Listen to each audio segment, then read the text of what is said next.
Caius had survived a collapsing orbit above a gas giant, a navigation system that once tried to recalculate his destination into a star, and a medical drone that insisted his sarcasm was a terminal condition. None of those experiences, however, had prepared him for the Valhari court. He stood at the threshold of the council chamber, adjusting a uniform that refused to sit properly, no matter how many times he smoothed it down.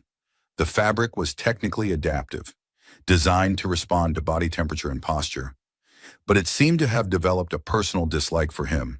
It tightened when he breathed too deeply and loosened when he tried to stand straight, as if mocking his attempts at dignity. "Relax," he muttered to himself. "It's just a room full of very important, very quiet people who can probably start wars with eye contact." The doors opened without sound, sliding apart like they had no interest in being noticed.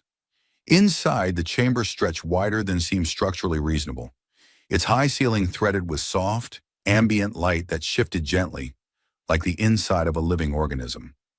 The Valhari were already assembled, arranged in precise arcs that made Caius immediately aware that he was not part of the pattern. They looked almost human at first glance, tall, composed, with expressions carved from patience itself, but their ears, long and elegantly shaped, curved slightly backward, catching the light in a way that made them seem almost luminous. Caius had been told those ears were highly expressive, though he had yet to understand what any of their subtle movements actually meant. For all he knew, he had already insulted someone by blinking too loudly. He stepped forward, feeling every movement echo in the silence. His translator implant hummed faintly at the base of his skull, adjusting, calibrating, trying to interpret not just words but intent. It had been a reliable companion for years, though lately it had developed a tendency toward creative interpretations. "Please," he whispered under his breath, "just this once, behave like a normal piece of technology." The chamber did not respond. The Valhari did not respond. Even the air seemed to hold itself still. And then he saw her. Queen Meva stood at the center, not elevated, not adorned in excessive display, yet somehow more present than anything else in the room. Her posture was perfectly balanced, her gaze steady and focused, as though she existed in a slightly different frame of time, where nothing ever rushed and nothing ever faltered. Her long ears angled subtly, catching faint sounds Caius could not hear, while her expression remained calm in a way that made calm itself feel inadequate. Caius resisted the urge to salute, bow, or possibly wave awkwardly. He had been given very clear instructions on proper Valhari greetings. Unfortunately, those instructions had been delivered in a document so dense that he was fairly certain it had its own gravitational field. He settled on a careful incline of his head, not too deep, not too casual, somewhere in the vague region of respectful but not accidentally proposing lifelong allegiance. "Ambassador Caius," one of the advisors said, their voice smooth and measured. "You are present." "Yes," Caius replied, immediately regretting how obvious that sounded. That was the plan." A faint shift moved through the chamber. He could not tell if it was approval, confusion, or the Valhari equivalent of someone trying very hard not to laugh. Queen Meva's gaze remained on him, unbroken. There was something in it, not harsh, not welcoming, but attentive in a way that made him feel as though she was observing more than just his words, as though she was waiting to see what he might become in the next moment. Caius cleared his throat, which seemed unnecessarily loud in the vast space. "I bring updates regarding the outer supply routes. We've stabilized 2 of the corridors, though one still insists on behaving like it has personal grievances." The translator hesitated for half a second. Caius froze. "That is," he corrected quickly, "the corridor remains unstable due to residual gravitational anomalies. Not emotional ones." Another subtle shift passed through the Valhari. He was beginning to suspect they communicated entire conversations through microscopic movements. Queen Meva inclined her head just slightly. "Continue." Her voice was calm, precise, carrying effortlessly across the chamber without raising in volume. It did not command attention. It assumed it. Caius found himself focusing harder than usual, choosing each word with care, aware that every syllable here carried more weight than it would anywhere else. He spoke of routes, of risks, of the delicate balance between cooperation and caution. And yet, beneath it all, there was a growing awareness he could not quite explain. The silence in this place was not empty. It listened. And somehow, impossibly, so did she. At one point, as he paused to gather his thoughts, Caius realized that Queen Miva's expression had shifted by the smallest degree. It was not a smile. He doubted she smiled easily. But there was something there, a flicker of interest, or perhaps curiosity. It unsettled him more than any open reaction could have. He pressed on, finishing his report with as much composure as he could manage. When he finally stopped speaking, the silence returned, settling around him like a presence rather than an absence. Caius exhaled slowly, resisting the urge to wipe his hands on his uniform. Well, he thought, that could have gone worse. His translator hummed again, as if in quiet agreement, and for reasons he could not yet understand, Queen Miva continued to watch him.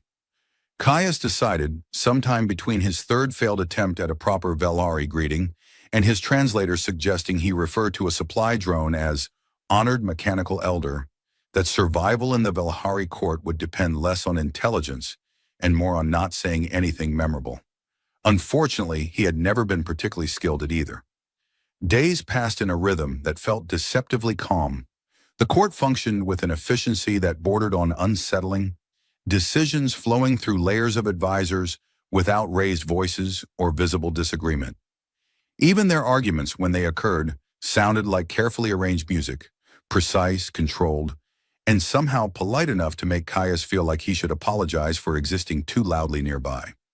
He spent most of his time reviewing data on the unstable supply corridors, watching simulations that looped endlessly across his interface. Entire fleets depended on those routes, and the distortions that twisted space along their edges did not behave consistently. One moment a corridor would be stable, the next it would stretch, ripple, or compress as though space itself had decided to improvise. Of course, Caius muttered, leaning back in his chair. Why wouldn't the universe have mood swings? His translator hummed, then projected a quiet correction across his visual field. Emotional instability is not a scientifically verified property of spatial distortions. Give it time, Caius replied. We're working on it. Across the chamber, several Velhari advisors were engaged in discussion, their long ears shifting subtly as they listened and responded. Caius had begun to notice patterns in those movements, small tilts that might indicate attention, slight angles that could suggest disagreement, but he was far from fluent. For all he knew, he had just mentally insulted their entire civilization by comparing space to a grumpy cat. He rubbed his eyes and stood, stretching just enough to remind himself he still had a physical body.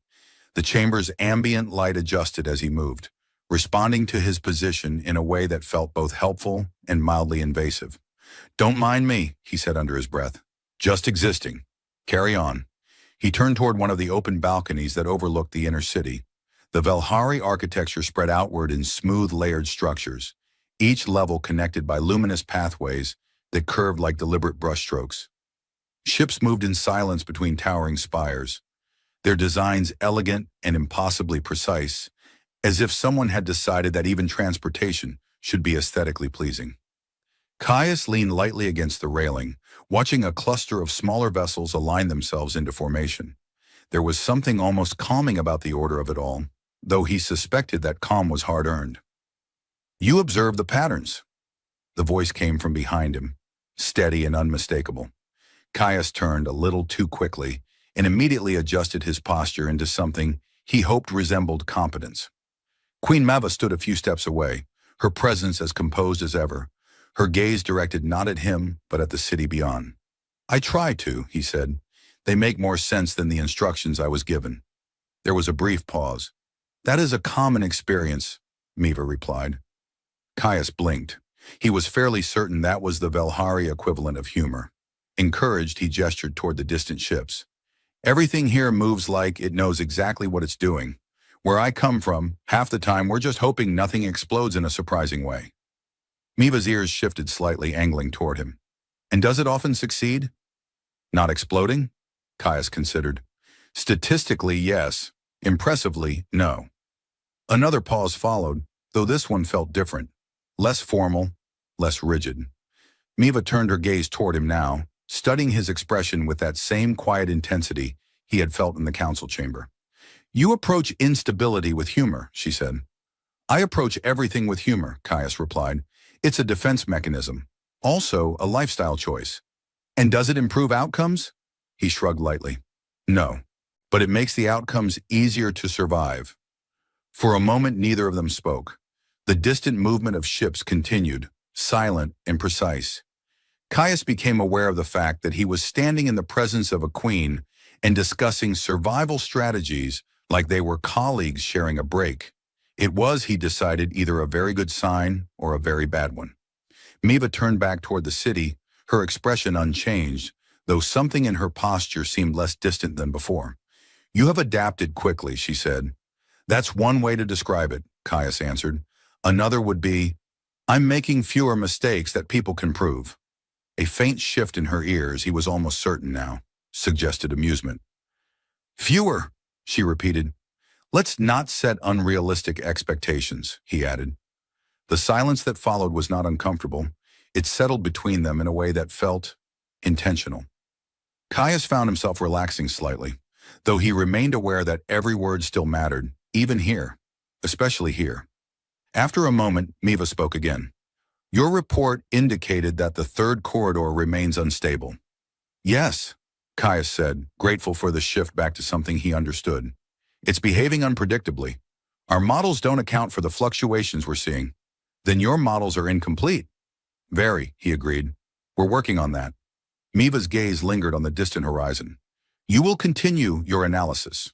Caius nodded. I will. Another pause. Then, almost as if the thought had formed on its own, he added, and I'll try not to accidentally redefine any diplomatic relationships in the process. He immediately regretted saying it. The words lingered in the air, light but dangerously close to something more. Miva did not respond right away. When she finally turned to him, her expression was unchanged, but her eyes held something sharper now. Not disapproval, not confusion, awareness. You are concerned about your words, she said. Caius gave a small, careful smile. Let's just say they have a history of creative interpretation. Miva studied him for a moment longer, then inclined her head slightly. Then you will choose them carefully. Always, Caius said. He meant it.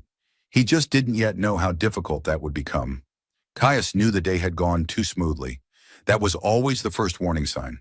He stood within the council chamber once more, this time with a clearer understanding of where to stand, when to speak, and, most importantly, when to remain completely silent and pretend he was contemplating something profound. The Velhari had a way of making silence feel like an active contribution. Caius had begun using that to his advantage. Do not improvise, he whispered under his breath. His translator responded immediately. Clarification. Improvisation has historically been your primary strategy. Not today, Caius muttered. Today we evolve. The chamber was full. Advisors, commanders, and observers formed their precise arcs again, each figure positioned with an accuracy that suggested even their breathing might be coordinated. At the center, Queen Miva stood as she always did, still, focused, and impossibly composed. Caius had practiced his report 3 times, then 5, then once more in a reflective panel that had politely offered feedback on his tone, posture, and what it described as unnecessary, dramatic sighing. He stepped forward when signaled, each movement measured. The ambient light adjusted, following him as if the room itself was paying attention. Begin, Miva said. Her voice carried no urgency, no pressure, and somehow that made it worse. Caius nodded. The outer corridors have stabilized to a manageable degree. We've recalibrated the navigation buoys, and the gravitational fluctuations have decreased by... He paused, checking the data displayed in his vision. Approximately 12%, which, given that they were previously attempting to tear ships into abstract concepts, is a significant improvement. The translator hesitated for a fraction of a second, then allowed the phrasing through. Caius felt a flicker of triumph. Progress continues, he added, carefully neutral this time. However, the third corridor remains unpredictable. Our models suggest an external influence, though we have not yet identified its source. He moved through the rest of the report with increasing confidence.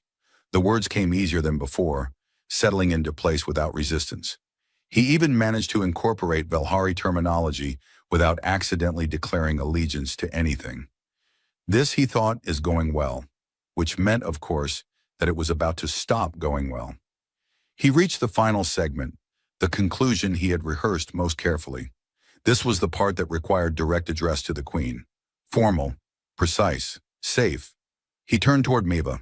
For a moment, everything aligned. The chamber was silent, attentive. The data was clear. His thoughts were steady. And then his mind, perhaps tired of behaving, made a decision. Therefore, Caius began, his voice calm, controlled, we recommend maintaining current protocols while preparing for further adjustments. He stopped, just for a fraction of a second. But it was enough. The correct title hovered at the edge of his thoughts, just out of reach. His translator, ever eager to assist, filled the gap with absolute confidence. My dear wife. The words left his mouth with perfect clarity. Time did not slow. It stopped. The chamber froze so completely that Caius became aware of things he had never noticed before. The faint hum of the walls, the distant movement of air, the subtle shift of light across polished surfaces. Somewhere, something small fell and made a sound that seemed impossibly loud. Caius blinked. His brain attempted to process what had just happened. It failed. He began. There were no follow-up words. None that could exist in a universe where that sentence had just been spoken. Every Velhari in the chamber had gone still. Not politely still, not attentively still, completely still.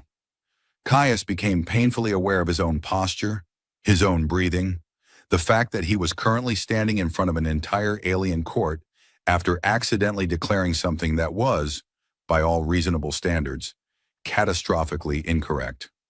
Correction! His translator whispered helpfully inside his mind. Previous phrase may have contained contextual inaccuracies. May have, Caius thought, panic rising. May have. He considered several options in rapid succession. Option 1, pretend it was a regional dialect. Option 2, collapse dramatically and hope medical intervention would distract everyone. Option 3, simply stop existing. None of them seemed particularly viable. Slowly, carefully, he looked at Queen Miva. She had not moved, not even slightly. Her posture remained exactly as it had been, her gaze fixed on him with an intensity that felt different now, sharper, deeper, as though something had shifted beneath the surface. Her long ears, usually so subtly expressive, were completely still. She did not correct him. She did not speak. She did not signal the guards. She simply stared. Caius swallowed. He started, his voice betraying him by existing at all. What did he mean? There was no version of this that improved with explanation. He tried again, to use the appropriate? No. Worse. He stopped. Silence returned, heavier than before. One of the advisors shifted slightly, as if testing whether movement was still allowed in this reality. Another appeared to be examining something on their data slate with an intensity that suggested they would rather study invisible text than acknowledge what had just occurred. Caius stood there, caught between the overwhelming urge to speak and the absolute certainty that any further words would only deepen whatever this was. And still, Miva said nothing. Her gaze did not waver. There was something in it now that Caius could not name. Not anger, not shock. Something else. Something far more dangerous. The moment stretched, expanding into something vast and unmanageable. Caius realized with a clarity that bordered on existential dread that this was worse than any reaction he could have imagined. Because a mistake could be corrected, a misunderstanding could be explained. But this was a word that had been spoken. And in the Velhari court, words did not simply disappear. They remained. And Queen Meva was still looking at him. No one in the Velhari court had ever prepared for this situation. Caius knew that with absolute certainty, because if they had, there would be a protocol, a signal, a very clear, universally understood. This is what happens when a foreign envoy accidentally refers to the Queen as his wife in front of the entire governing body. Instead, there was nothing. Silence remained suspended in the chamber like a structural element, as if removing it would cause the entire room to collapse. Caius considered breathing. He decided against making it noticeable. Queen Meva had not moved, not in any way that could be measured. Her gaze remained fixed on him, steady and unbroken. But there was something different now, something beneath the surface that had not been there before. It was not anger. Caius had seen anger before, in humans and in aliens alike. This was something far more complicated. His translator whispered again. Would you like to initiate a formal correction? No, Caius thought immediately. No, I would like to initiate a complete temporal reversal. Temporal reversal is not currently available. Shocking. A faint sound echoed somewhere to his left. Caius risked a glance. One of the advisors had shifted, just slightly. Their long ears angled backward for a fraction of a second, then returned to a neutral position. It was the smallest movement Caius had ever seen carry so much meaning. He had no idea what that meaning was. Say something, his brain insisted. Do not say something, his survival instincts replied. Caius chose a third option. He made a small, controlled motion with his hand, as though concluding his report had always included a moment of silent reflection. It did not help. Seconds passed, or minutes, or possibly entire eras. Then finally, continue. The word came from Queen Meva. It was calm, controlled, exactly as it had always been. And somehow that made it worse. Caius blinked. Continue? He echoed before he could stop himself. Yes, Meva said. Nothing else. No correction, no acknowledgement. Just that. Caius felt something inside his mind rearrange itself in quiet panic. Right, he said, his voice attempting confidence and landing somewhere near functional. Yes, continuing. He had no idea what he was continuing. The report was over. The universe, however, seemed to expect more. Additional considerations, he said, grasping for anything that resembled structure. We will continue monitoring the corridor and adjust accordingly. Brilliant, truly groundbreaking. Caius resisted the urge to congratulate himself on inventing the concept of doing things and then adjusting them. The chamber remained silent, though the quality of that silence had shifted. It was no longer frozen. It was watching. Queen Meva inclined her head slightly. Accepted, she said. That was it. The session moved on. Just like that. Caius stood there for a moment longer, trying to understand how reality had decided to proceed as if nothing had happened. Advisors began speaking again, their voices measured, controlled. Data flowed across the chamber's displays. Discussions resumed with the same precise rhythm as before, except it was not the same. Caius could feel it. Every glance that passed near him lingered a fraction too long. Every pause carried an echo of what had just occurred. The court had not forgotten. It had simply chosen not to address it, which Caius realized was infinitely worse. He stepped back into his designated position, moving carefully, as though any sudden motion might remind the universe of his existence. His translator remained suspiciously quiet, as if even it understood that further assistance might only escalate the situation. Status update, it eventually offered, in the most neutral tone it could manage. You are still alive. Thank you, Caius thought. Very comforting. The remainder of the session passed in a blur of words that he did not fully process. His attention drifted, not outward, but inward, replaying the moment again and again, with increasing levels of disbelief.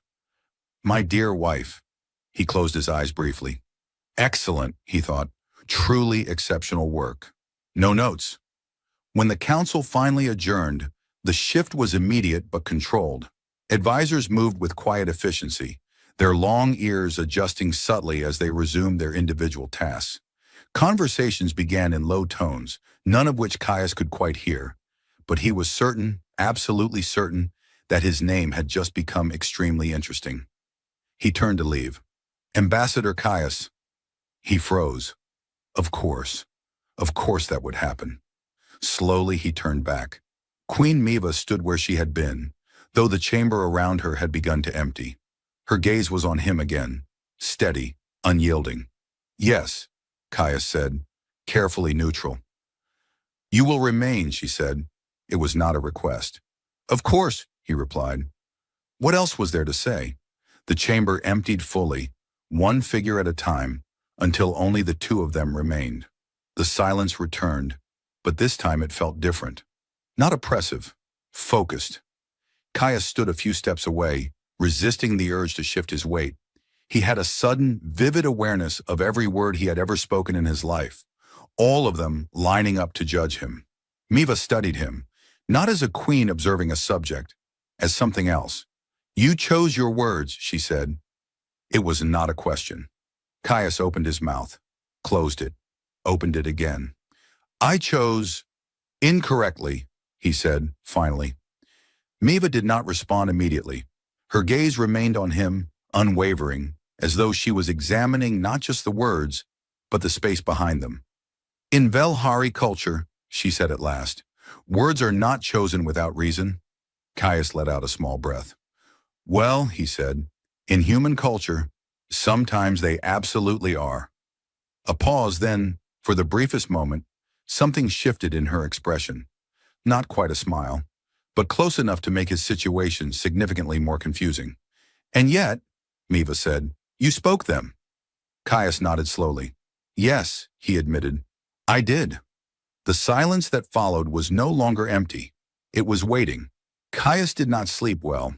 That in itself was not unusual. What was unusual was that his translator had begun offering him dream summaries upon waking. Would you like a breakdown of your subconscious processing? It asked helpfully. No, Caius muttered, staring at the ceiling. I lived through it. That's enough. Summary. You attempted to apologize 17 times and were interrupted by increasingly formal furniture. I'm turning you off. You have said that before. Caius sat up slowly, rubbing his face. The memory of the previous day had not improved overnight. If anything, it had become sharper, more precise, like his brain had decided to enhance the clarity for maximum discomfort. He stood, straightened his uniform, still uncooperative, and stepped out into the corridor. The Velhari moved through the space with their usual quiet precision, their long ears shifting subtly as they passed one another. Normally, they barely acknowledged him. Today, they noticed him, not openly, not directly, but the awareness was there. Caius walked forward, maintaining what he hoped was a neutral expression. Internally, however, he was conducting a detailed analysis of escape routes. Option 1, he thought, find a ship, leave quietly, never return. Option 2, his translator added, remain and face the consequences of your actions. Option 1 is still winning. He turned a corner and stopped. Two Velhari advisors stood nearby, engaged in what appeared to be a quiet discussion. As Caius approached, they fell silent. Of course they did. Ambassador, one of them said, their tone perfectly even. Caius nodded. Advisor. There was a pause, a very deliberate pause. You have been active in the council, the second advisor added. Caius blinked. That's one way to describe it. Another pause. Their ears shifted slightly, forward, then back. He had no idea what that meant. Your linguistic choices, the first advisor continued, have generated interest. Caius resisted the urge to laugh. Happy to contribute, he said. Always good to keep things engaging. Neither advisor responded, which Caius was beginning to understand was a response. He moved on quickly. By the time he reached the central chamber, he had already decided on a strategy. Say less, much less, possibly nothing at all. The chamber was quieter today, fewer advisors present, though the ambient system still hummed softly, maintaining the delicate balance of light and space.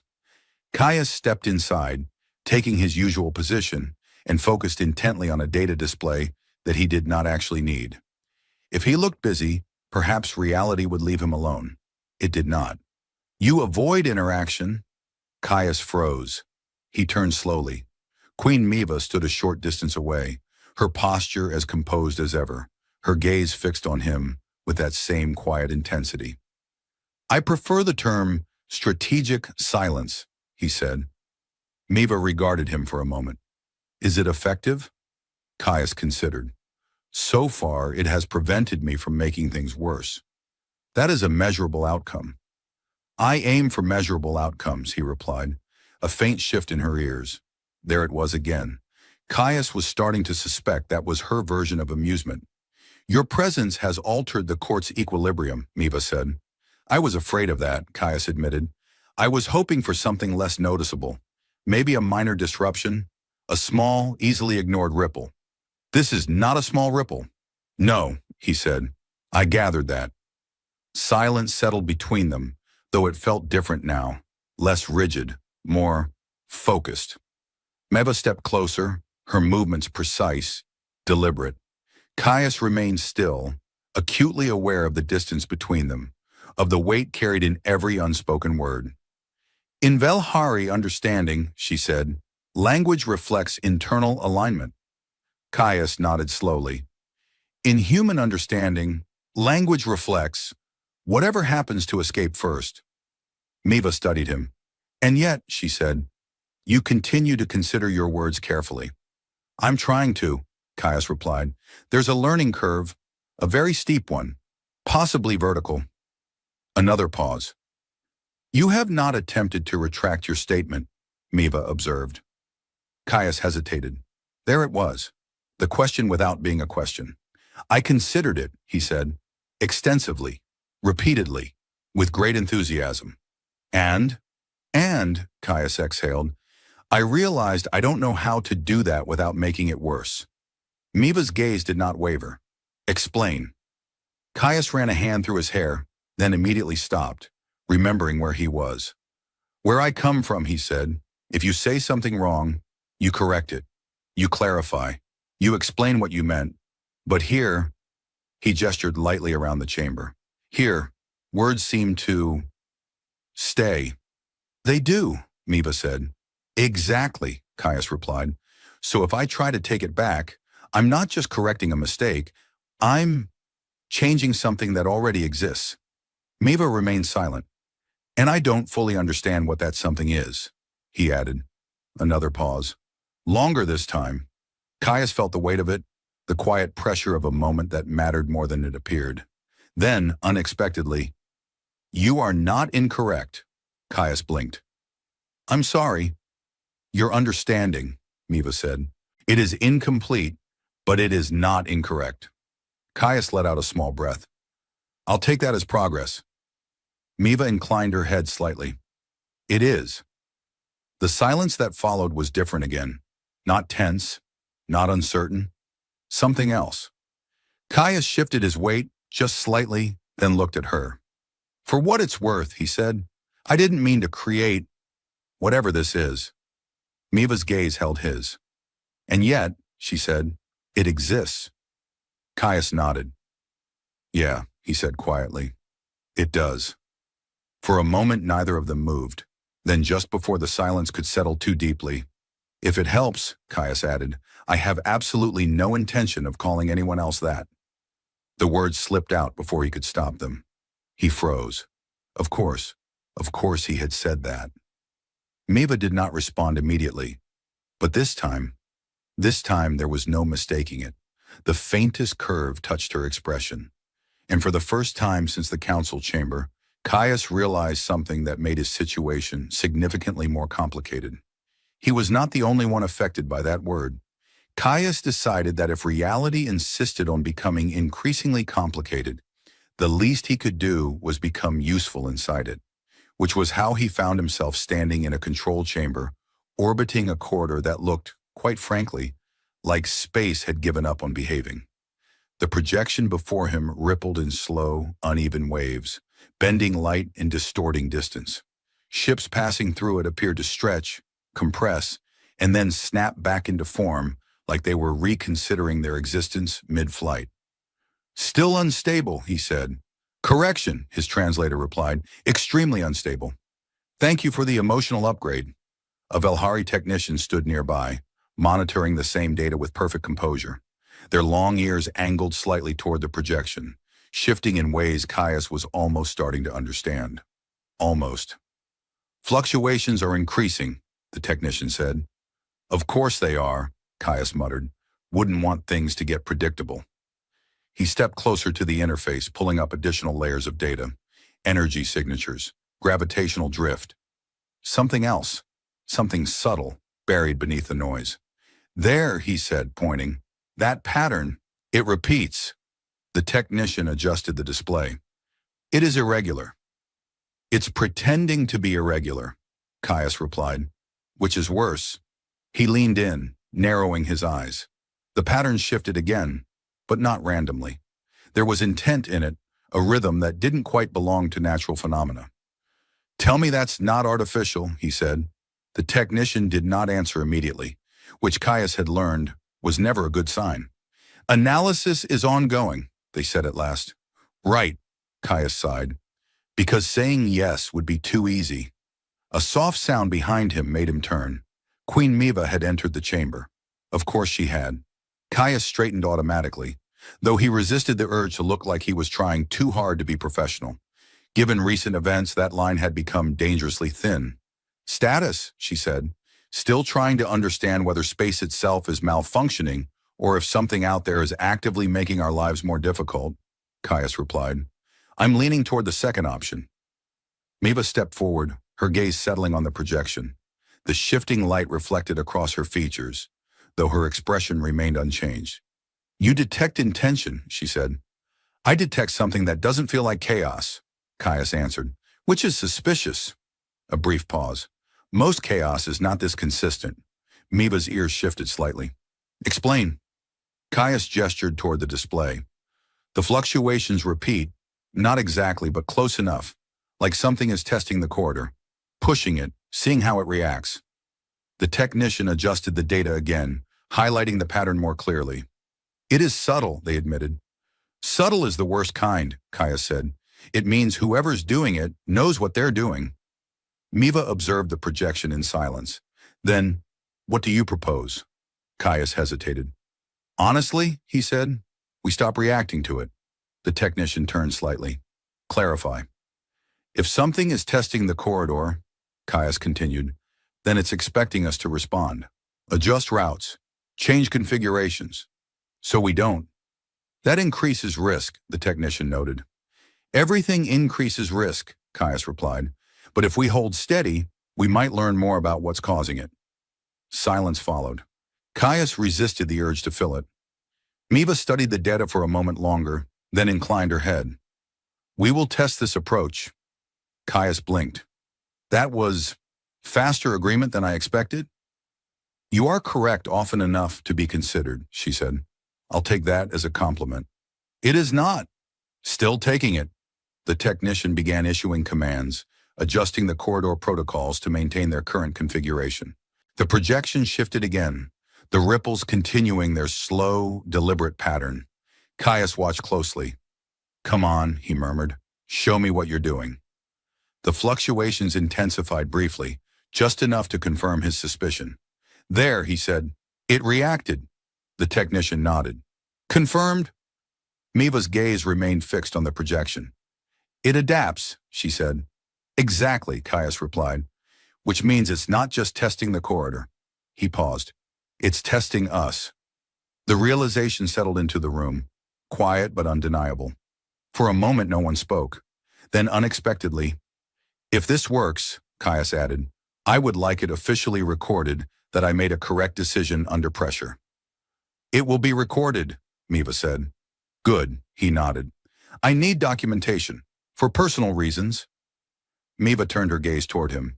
Personal reasons. Yes, Caius said. I have a growing reputation to manage. A faint shift in her expression. There it was again, subtle, controlled, but real. You are concerned with perception, she said. I am concerned with survival, Caius corrected. Perception is part of that. Another pause. Then, without warning, you do not avoid me. Caius blinked. That would be difficult, he said. You are frequently present. This is not a requirement, Miva replied. Caius considered that. Then I suppose, he said slowly, I'm choosing not to. Miva studied him. And why is that? Caius hesitated. There were several answers. Most of them involved humor. None of them felt correct. Because avoiding things usually makes them worse, he said finally. A longer silence followed, not uncomfortable, Not tense, just present. The projection shifted again, the corridor stabilizing slightly under their adjusted approach. The pattern continued, but now it was clearer, more visible. Caius exhaled softly. We're getting somewhere. Miva nodded once. Yes. Another pause. Then almost as an afterthought, you continue to choose your words carefully? Caius let out a quiet breath. I'm trying. And yet, Miva said, you do not retract them. Caius met her gaze. No, he said. I don't. The chamber remained still around them, the shifting light of the corridor casting soft reflections across the walls. Somewhere beyond the station, something was watching, testing, waiting. And inside the quiet of that moment, Caius realized something that had nothing to do with unstable corridors or unseen forces. Some things, once set in motion, could not be undone. Only understood. The corridor stabilized on the third day. Not completely. Caius doubted it would ever be completely stable again, but enough that ships passed through without distorting into philosophical questions. The repeating pattern flattened, the subtle probing pressure fading as if whatever had been testing them had lost interest, or learned enough. Congratulations, his translator said.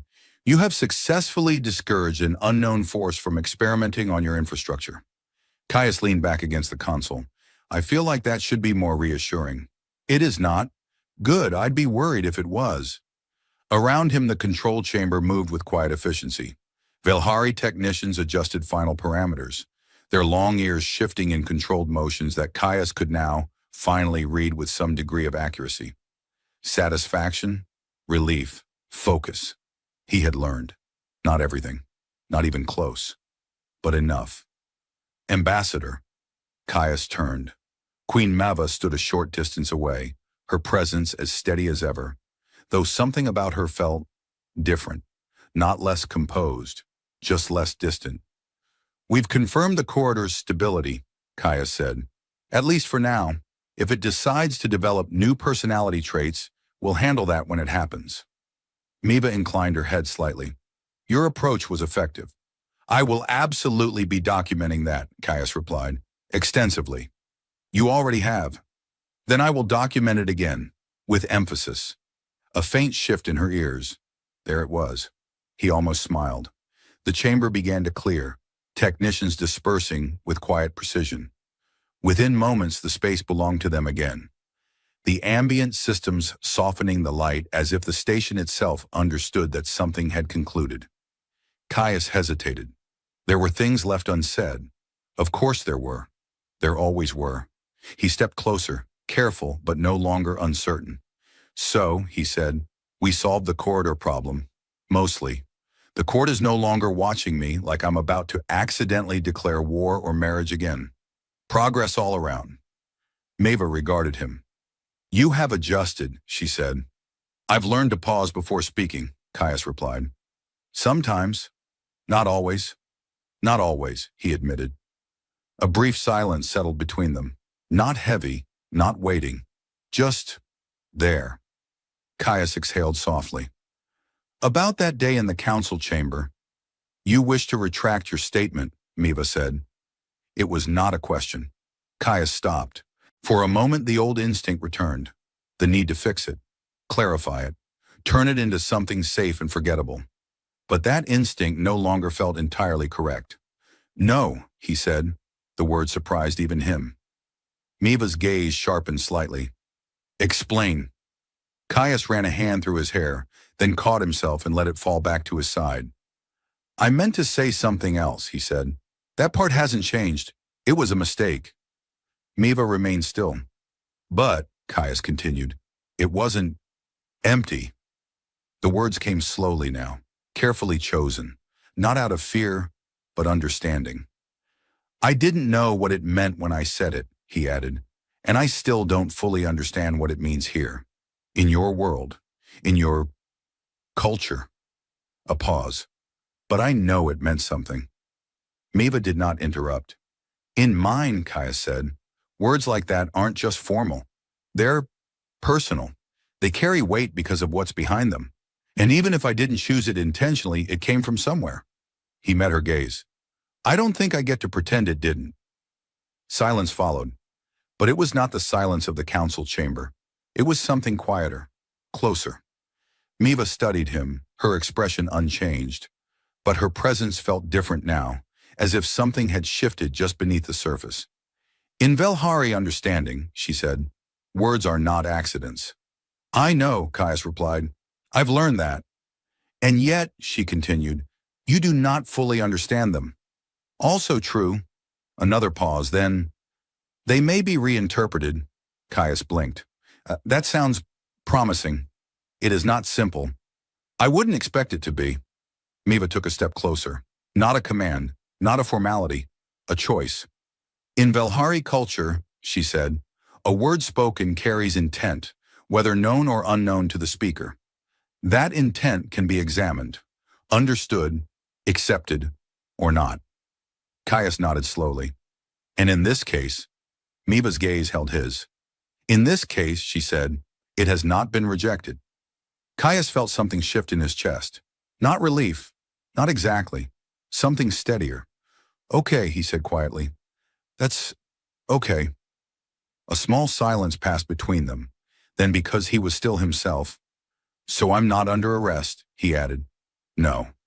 Good. That would have been inconvenient. Yes. Caius let out a breath, something lighter now. I should probably still work on my phrasing, he said. That would be advisable. I'm making progress. You are. He smiled slightly.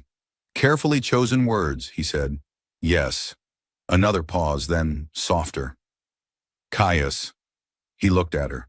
For the first time since he had arrived in the Velhari court, he did not feel like he was standing in the wrong place. Not entirely. Yes, he said. Miva regarded him for a moment longer, her long ears shifting subtly, the movement no longer unreadable to him. You will remain, she said. It was not an order. Caius understood that. He nodded. Yeah, he said. I think I will. Outside the chamber, the stabilized corridor stretched into the distance, quiet and steady, for now. Inside, something else had settled, not resolved, not defined, but real. And this time, Caius chose his next words with care, not because he was afraid, but because he finally understood that some words were not meant to be taken back, only carried forward.